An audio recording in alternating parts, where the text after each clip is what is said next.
All right, that should be good. I was gonna do my intro. I was gonna be like, hello people of the internet, because that was my old intro when I was like fucking 2. I haven't said it in a minute.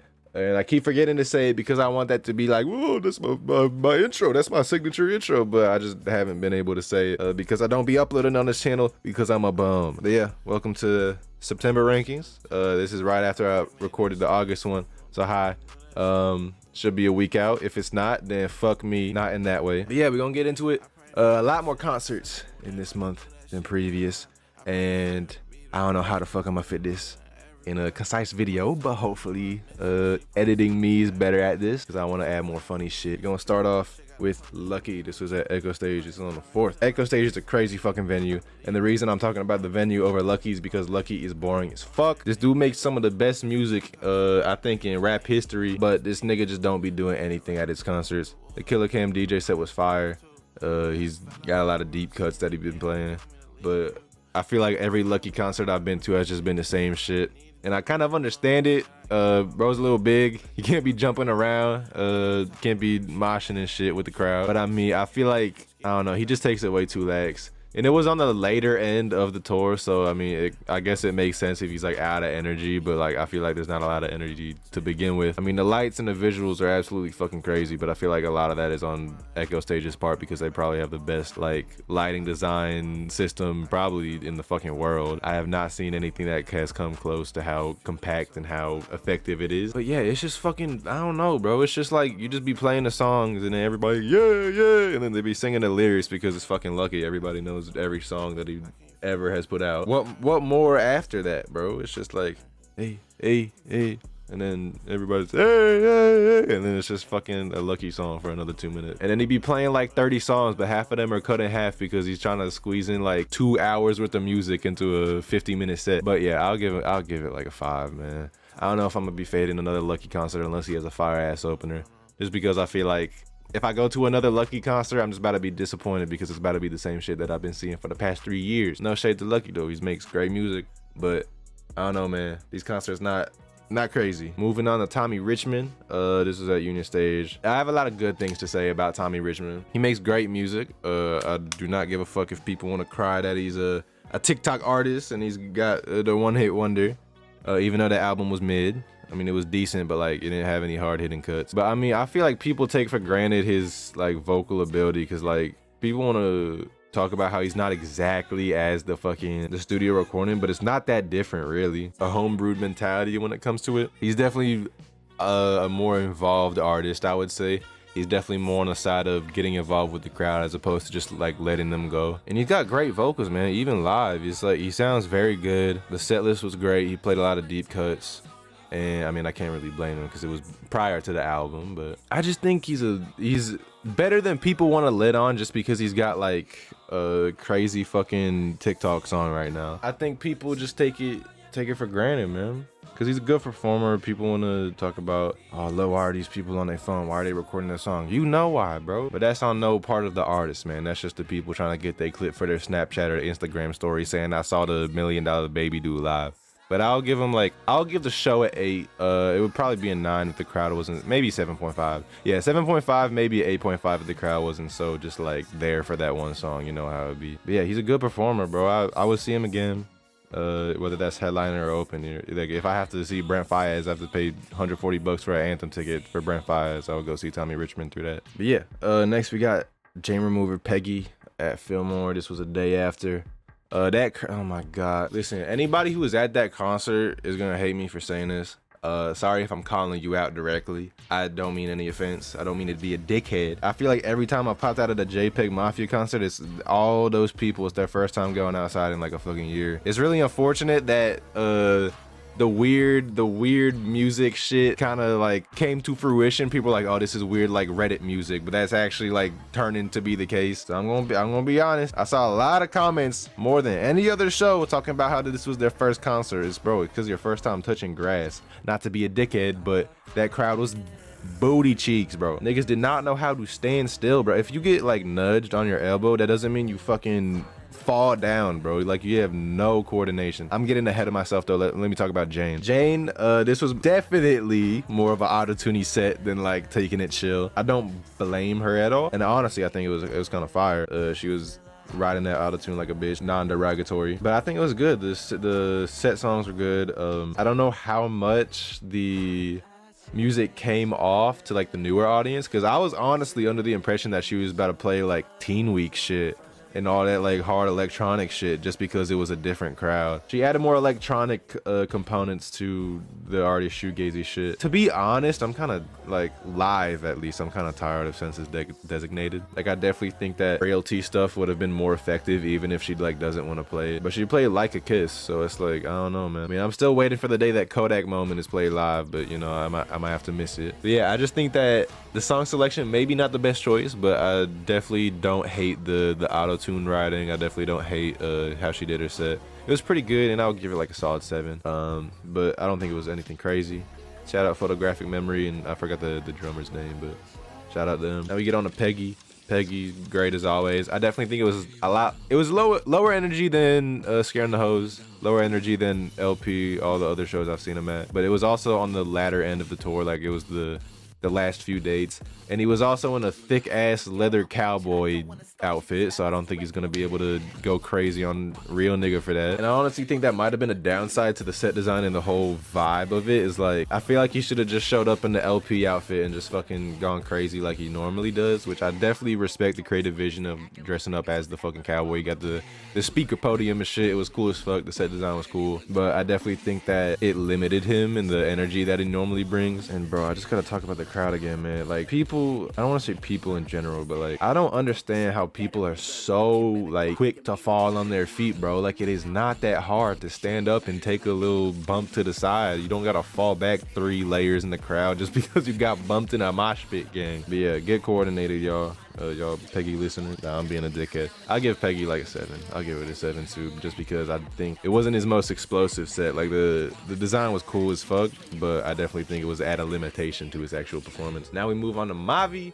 MAVI was fire.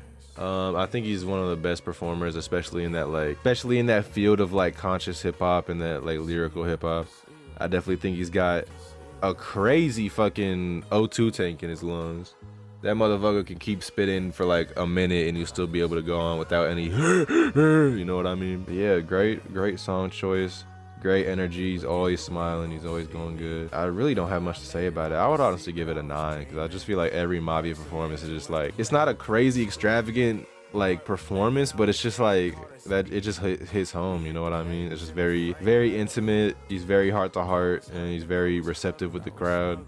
He's got good jokes in the middle of his sets too. Like, I don't know, MAVI, he's a spectacle to see, so I'll give him a 9. Now moving on to the Smile, Porter Robinson, Eric DOA tour. Eric DOA was good. He's always good on the vocals and shit. He had a little set design that was pretty cool. The crowd wasn't as receptive to him as I was hoping, but I definitely don't think it was like everybody was dead. Like people were still jumping and shit. I don't know. I feel like at this point, I'm kind of mixed about Eric, because I feel like he's always crutching on his falsettos and shit, which I don't mind that much, because I mean it is a talent that not a lot of singers have. But I definitely think that if we're talking about like Eric DOA and Glaive, I would always prefer to see Glaive over Eric, just because I feel like it's very, well, how do I say this? It's very like selective when he's giving like a crazy performance versus Glaive, where I feel like Glaive is always telling jokes. Glaive is always bringing the energy to his songs, where I feel like Eric is like half and half. Like some songs he might be trying to relax more, when it's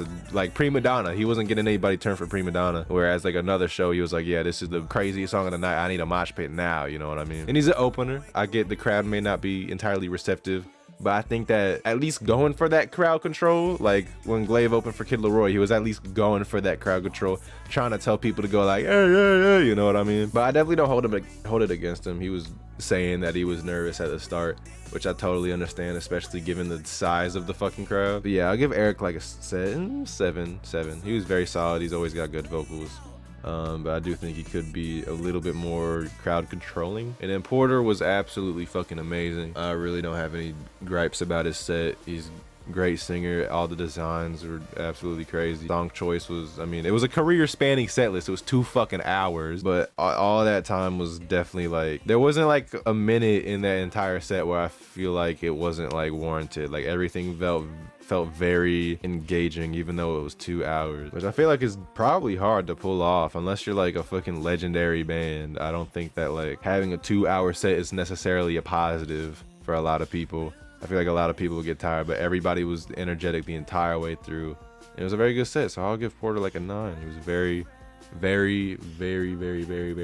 Now we move to the basement. This was 9:30 Club. Start with Snooper. I'm not crazy about Snooper's music, just like listening to it. Like I can definitely appreciate the band and the energy they give, because it's definitely very fun music. It's very not serious music, and I can respect that entirely, even if I don't listen to it in my free time. And I don't really have much to say about it. I mean, they were doing their thing. They were getting active on that bit. They were ripping the guitars and shit, and all the songs were like ×2 tempo for some reason, but that just made it even more impressive, because like, how are you doing drums that fast? So yeah, I'll give them like a 7.5. I enjoyed it. It's definitely a live band. Like I definitely won't put their songs on my playlist, but if they're on a tour bill, I'll be like, oh shit, that'll definitely be like something I will want to see, or like it'll draw me in if they're an opener to a show rather than steer me away. And Narrowhead, I feel like Narrowhead is always really good. I saw them in Thailand, and they were very quality. I definitely think that, I don't know any of the fucking band members' names, but I think the vocals may be a little bit work. Like I like the vocals, especially live. Like I think the studio recordings are kind of like,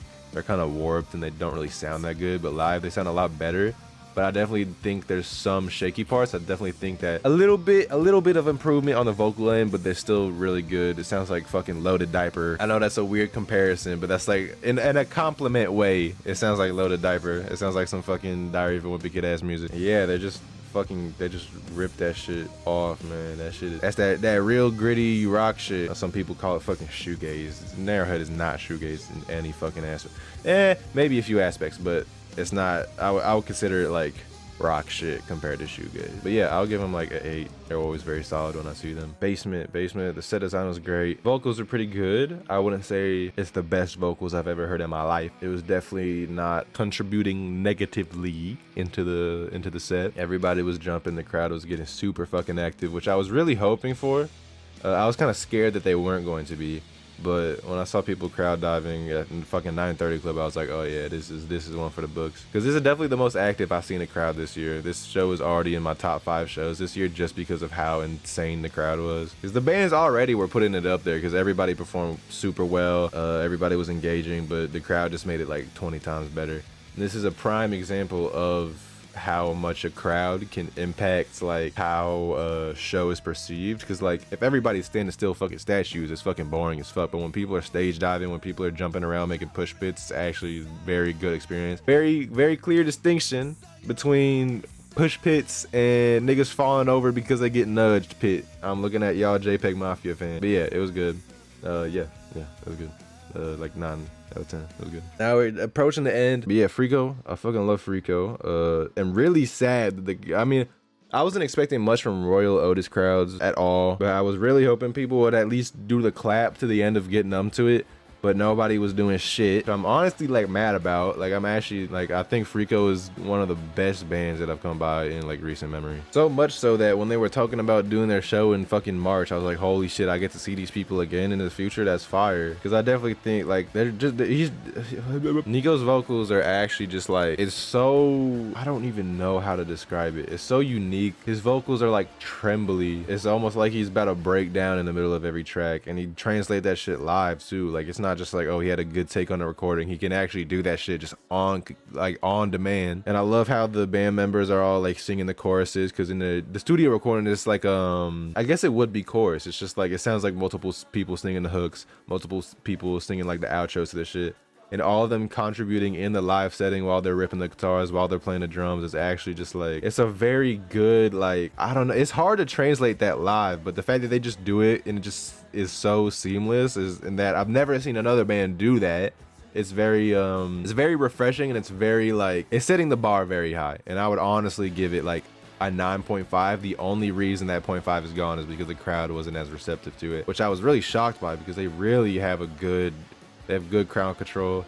they really bring that, like, I wouldn't say like inclusive vibe, but it's like, it's not music that's hard to listen to, and it's not music that's hard to engage with, because it's like very obvious when the drums start doing the clap noise that everybody in the crowd should be started clapping at that shit, but nobody did it. So yeah, I'm definitely going to see him in March. And Royel Otis, they seem kind of low energy. Like, they were definitely being funny just because they're Australian. Obviously they're gonna be funny, but the crowd was definitely not like, they were jumping, but it wasn't like, it was not the most energetic I would have seen a crowd of that stature. But the set design was funny. There was a big ass shrimp in the back. I don't really know what to think of that, but it was funny. Now I'll give it, like, I don't really have much to say about it. I'll just give it like maybe like a 6.5, because Royel Otis was good, but I think that the crowd could have been more receptive in that aspect. And I think that maybe more crowd control, honestly, because like, they were telling people to, like, they were saying jokes, but they weren't directly telling people to like start jumping or doing any of that stuff. So I definitely think some crowd control would have benefited it. But yeah, I don't really have much to say about it. That's pretty much it. I'll give it like a 6.5. Then we get the last show. We got Duster. Duster was very good. I don't have any gripes about it. It was definitely more of a chill show. It definitely wasn't anything that blew me away, but it definitely had a good vibe to it.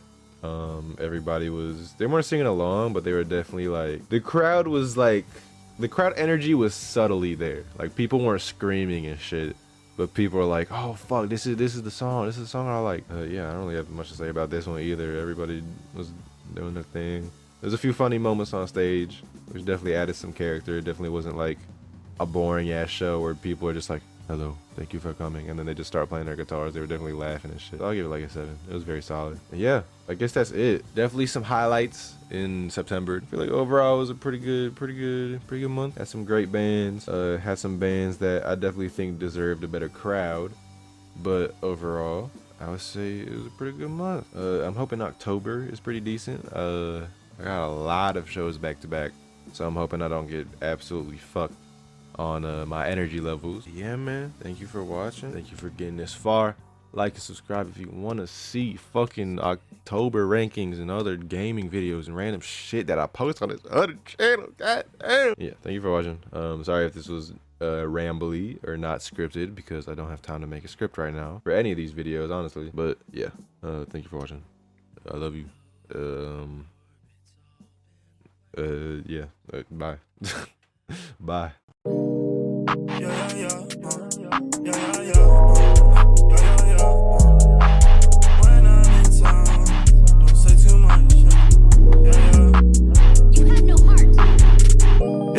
That shit on me, then I'm left unimpressed. Not saying that I'm the best, but I'm probably the fucking best. X up on my fucking chest, it's clear I'm better than the rest. Pretty hoe gon' wonder what's going on in my fucking head. When I'm in town, are you gon' slide on me when I'm around? Don't say too much, you could